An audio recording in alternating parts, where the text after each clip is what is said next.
We got a bidet!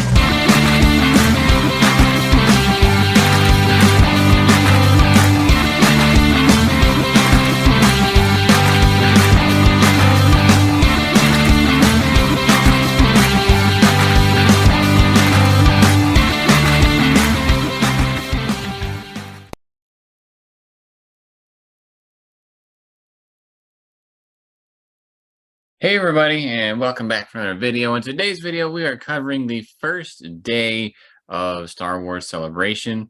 I didn't really know how to cover the first day simply because in the past, I actually haven't, I don't know if you'd call it religiously watched it. I had the day off, or it started, I did not have the day off today.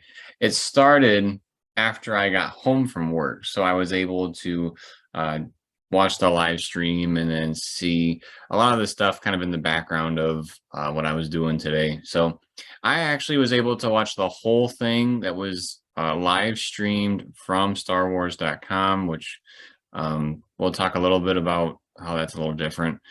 So yeah, we're going to just talk about the different things that happened today. There was a handful of reveals, and there's obviously tons more to come because this is only day one out of 4. So you know we have to have something cool come on the weekend. So one other quick little tidbit about us seeing it from afar as opposed to being in person. One thing that I noticed is that if you go and you see all the panels on StarWars.com, some of them say streaming next to it, so it kind of says like, hey, this one's being streamed.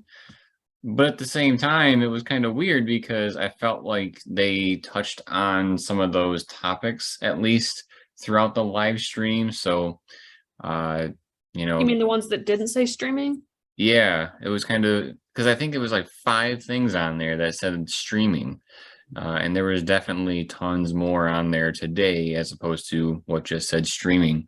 So it's kind of a surprise as to what you get to see on the live stream. So yeah, let's just go ahead. We'll get started talking about what we saw today. Let's kick it off with some of the trailers that we got to see. We got to see the trailer for Andor, which was very interesting. It definitely has the feel of Rogue One, I will say that, as far as like the way it looks. I did some of my research and looking at interviews, and they're having, the original people come back. Something that I thought was cool in there was that the voice of K2SO is actually playing a human character as well. I read in an interview that K2SO may not be in season 1, but we'll see how Cassian acquires him in season 2. So a little bit of a rumor mill there, so we'll actually see what happens. But I can confirm that the actor's actually in the season 1 of Andor because he was in the trailer.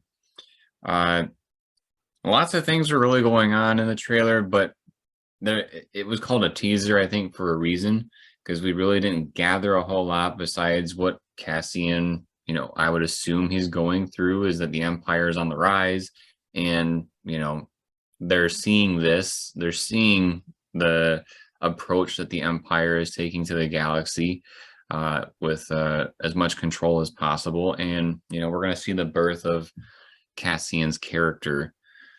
Sarah, you got to watch it a little bit too. Any thoughts? Yeah, I feel like you bring up a really good point, even though you probably didn't mean to, reminding me that it's a teaser, because when you first, I heard about it when I was at work. I couldn't watch it at the time, so I watched it later when I got home, and I saw that it was supposed to be a teaser, but it was like 2 minutes long, which to me is like a regular trailer length. So I wondered, why is it called a teaser then? Because I thought a teaser would be like 30 seconds, right? Well, for me, it was kind of lacking. The only thing I really remember is the one guy playing the drums, which doesn't tell you anything about the story. It's just some guy banging like a church bell type drum at the top of a church tower. But reminding us that it's a teaser, I think, is important, because that's basically what it is they teased about some of the things that might be in the show, just giving you the like little teeny tiny glimpses without really giving you any meat to chew on. So I don't know. I was excited to see this show, just because it's not our normal storyline. It's a new branch off of one of the side films that we've seen before. But the trailer was lacking some anticipation for me. Yeah, I'll be honest, I wasn't entirely excited. I'm just like, okay, we're getting another Star Wars show. I'm hoping what we see more will get us a little more excited. Uh, so we'll just have to wait and see. I believe they're committing to 3 seasons, so they feel that what they got is good. So we will have to see what happens there. I feel like Cassian himself did a good job in Rogue One, so I'm looking forward to seeing him continue acting in that role and what more he can bring to the table. Yeah, I would agree. He has plot armor for the show, so it's just the people around him that can be the shock factor. Um, yeah, it'll be nice. I think what I'm gonna enjoy from this show more is the same thing I enjoyed from Bad Batch, which is the rise to power of the Empire. Um, I believe, well, actually, no, that I'm confusing the timelines with Kenobi. I know it's 5 years before Rogue One. That has been said.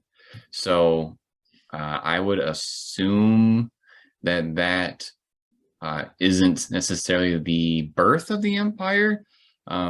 Maybe when it's in its prime, so to speak. So we'll have to just wait and see. The next part of Star Wars Celebration was probably my biggest critique of the convention, and that is that the next like hour or so of the live stream had nothing to do with Star Wars. It just had to do with Lucasfilm properties, which is okay. I was explaining to Sarah when she got home that it's kind of like if Disney said we're having a Disney convention, and then they show a trailer or two of a new movie, and then they talk about 20th Century Fox properties for the next hour. It's not quite what you really wanted.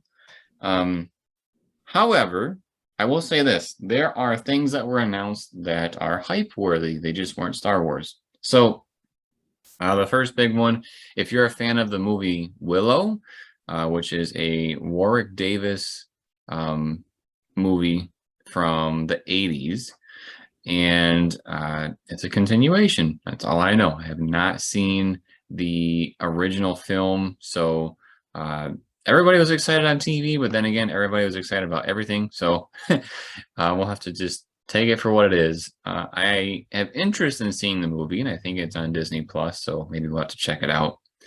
The other thing, which in my opinion was the bigger of the two, is that they announced Indiana Jones 5. There was no trailer for this one that we got to see on the live stream, but we got to see a little piece of, I don't know if you'd call it concept art, because it wasn't a drawing, but it was a image of Indy during one of his adventures, and it was Harrison Ford. On Twitter, they were live, updating things that were happening that we didn't get to see in the live stream, and Harrison Ford was on stage, and that would have been amazing to see in the live stream. That would have been super cool. Yeah, just to see him come together, because he's someone that I actually didn't expect to be there. So that would have been really cool to see him. It was a pretty big topic that when Harrison Ford was coming back to the sequel trilogy, it had been said that Harrison Ford had told George, can he just kill the character? Like, he almost sounded like he wanted to be done with Han Solo. And so, with episode 9 wrapping, I felt like that was his send-off. But no, he's still here to talk about Indiana Jones. And I look forward to it. The last one was okay for me, so I'm optimistic about 5. They've had a lot of time to really think about it and make something cool. Don't come at me, but I don't know if I've seen any of them. We need to fix that. They're pretty good. I've seen bits and pieces. I've seen the little show that they do at Disney World, but not that that's the same. It's ironic because from the original films, the one that is probably disliked the most is my favorite. So I kind of got that little plot twist connection for myself. But there's only 4 movies out. This will be number 5, so maybe we can check those out sometime. The most recent one, like I said, is a little different. They did show, on a little separate note, they had a whole bunch of Star Wars merchandise that they showed today, obviously, but they also showed Indiana Jones merchandise, which you will be able to buy like replicas of the main collectibles that Indy collected throughout the movies. So I thought that was pretty neat. You can get the little golden like dude from when he swapped with the sandbag. That's actually one of the parts of the show that you have seen, because that's what releases the boulder and all the traps. I think it'd be cool to have his whip. Yeah, I don't remember if the whip was there, but yes, that would be cool. So yeah, moving along from that, we had a handful of things that were kind of like in between segments. So there's a lot of segments where we had interviews. They talked to the cast from Willow. They talked to, they had like 2 separate interviews for that. They talked to Ian McDiarmid, which I thought was amazing. I actually haven't listened to his interviews in the past, and he's actually a really funny dude. He plays the Emperor. He's this evil person. And he actually said that most of the characters he's ever played are evil characters. He just enjoys it. But it was really cool to see some of the things that he had to talk about, and they did a Q&A with the audience, so he got to feed off the audience as well. So it was really cool to see the more personable side to him in this interview. Another big topic that they talked about was the High Republic and like the books and whatnot. Unfortunately, I have not dived into the High Republic stuff. It looked neat, and the little like sizzle reel that they did of the books kind of like ruined them for me, because you can't really go back and read them now. It like said everything that was happening. So they announced like some new books with that. Let's see, trying to remember. They did have Hayden and Ewan McGregor on stage. That was a really, really good segment to see. It was interesting because they really didn't get to talk when they first sat down, because the audience, was so excited to see them. They wouldn't shush. They also interviewed Jon Favreau and Dave Filoni. One of the funny things about this is that while they were being interviewed, Jon Favreau was talking about how there is a figure of Dave Filoni, which, yes, I believe there is a Black Series figure from when he appeared in The Mandalorian. And they were talking about how Jon bought a whole case of Filoni's figures and had him sign every single one of them. He calls it his Filoni retirement for when everything is done. But what was funny was, as they were walking off stage, somebody along the catwalk area had a figure for them to sign. So Jon actually stopped Dave and brought him back and had them both, at least I think both of them, signed that action figure. So it's kind of funny to see that happened right after he talked about it. Let's see.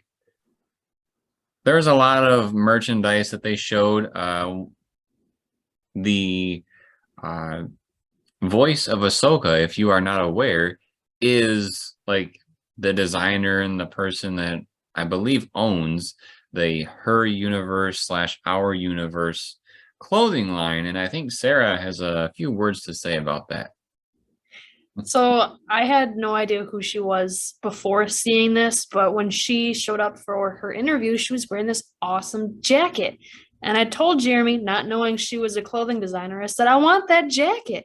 It's the forest green. It says Endor on it. It has the camo on the inside of the hood. It just looks really comfy. It was a full zip hoodie, which I'm not a fan of hoodies that don't have zippers. I like to have that full zipper. And he told me that she designs clothes. I'm like, oh, okay, maybe she'll say something about it. And lo and behold, she does. And I'm pretty sure she said it's a limited run. Like they're not going to, keep making these for forever. It's just however many there are. I don't know how many they made, but so yes, I went on her website and proceeded to immediately purchase said jacket. But one of the other cool notes that she mentioned about it was so it's based off of Leia's costume from the movie, but also the hood is detachable with a zipper, and so are the sleeves. So if it gets too warm outside, you can just take the sleeves right off.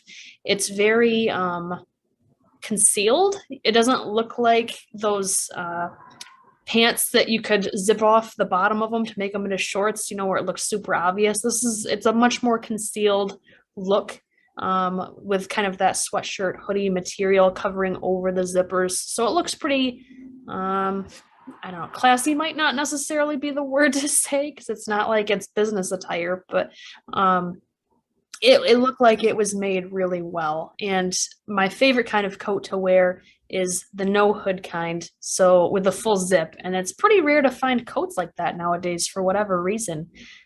So I am super excited for that. I believe we will be showcasing that on the channel at some point after we get that coat.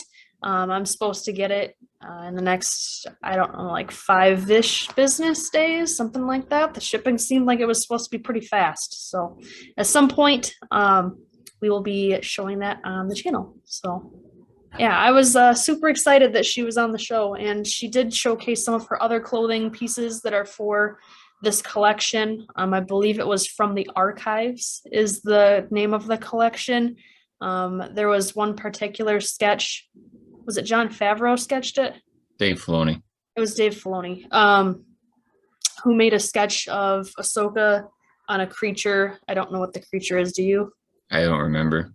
But anyway, it was just some like notepad sketch that he had done forever ago that she found in the archives. So she turned it into a t-shirt because I guess she has full access to the archives. Question mark? Yeah, so I wanted to clarify that actually. So it's called Go the ahead. Archive Collection because they were allowed to go to Skywalker Ranch and see all the like original costumes for the film, and she mentioned they even got to touch a few of them. So what they did is they went through the archives of the costumes for the films and figured out a way to adapt those to like everyday clothing. Some of them were really cool. Like I was thinking like, I don't know if I would, if someone would wear that every day. And I think they did a great job morphing those. One of them being Padme's wedding dress. I don't know the politically correct term for that. They transformed it into a tunic. There you go. So those were super cool. There was only like one or two for the guys. It didn't excite me too much. But I will say the women's clothing was pretty cool. If we had a lot of extra money, I say buy a whole bunch. Yeah, the clothing is fairly pricey. I want to say we paid $90 for the jacket plus tax. But the nice part was that I was able to get free shipping, so at least I didn't have to pay for that. But from the looks of it, it looks like it's going to be really high quality. So that's good to see that your dollars aren't just going for the name. Right. Probably the last thing that I want to talk about here that I saw from today, there was a couple of video game, like very short news segments, because there's supposed to be bigger segments later on this weekend. The first one is Star Wars Galaxy of Heroes. I don't play that very much. It is a mobile game for your phone that is basically like you collect Star Wars characters and do little 3-on-3. Well, I guess some of the battles get pretty crazy and add more people, but you do these little turn-based battles and try to, have the best squad out there. The other game that was showcased today, which I'm pretty excited about trying, is the Star Wars Hunters game. And that game is a arena game, so it's like a 4 versus 4 arena match, and they got all these characters that are pretty unique. they're not, you're just your generic Jedi, just your generic Sith person, so on and so forth. One of their characters is a pair of Jawas that stand on top of each other and then go around, trying to size up the taller humans. So that's kind of clever. The Jedi character is actually a droid named J3DI, or maybe J3D1, something along those lines, where his name spells Jedi. So that's pretty clever. I think there's like 8. Well, there has to be 8 if it's 4 versus 4. Um, they have a whole bunch of characters. I think they're adding more as they go. But the actual panel for the game isn't until Saturday. So we'll have more information on that as we get there. Hopefully we'll be able to do like we did today, where we get like an end of the day segment. Because I know we talked about in the past, like doing live streams and being able to give instant feedback about that. Not too sure how to handle that, just because the live streams are pretty random, not very structured to the point where we could be like, oh, we want to cover that. So for now, we're going to kind of do this. Maybe if there's something big, we can do a thing where we put the video up and then we're down in the corner talking about it. We'll just kind of see how it goes. So yeah, just look forward to that. So if you want to see more of our recaps, make sure to turn on your notifications. That way you are notified when those videos drop. Please subscribe to the channel if you haven't already. Drops a like if you like this video, and drops a comment letting us know your thoughts on Star Wars Celebration Day 1. And then, as always, everybody, thank you for watching. We'll see you next time. Get Kenobi on Fortnite.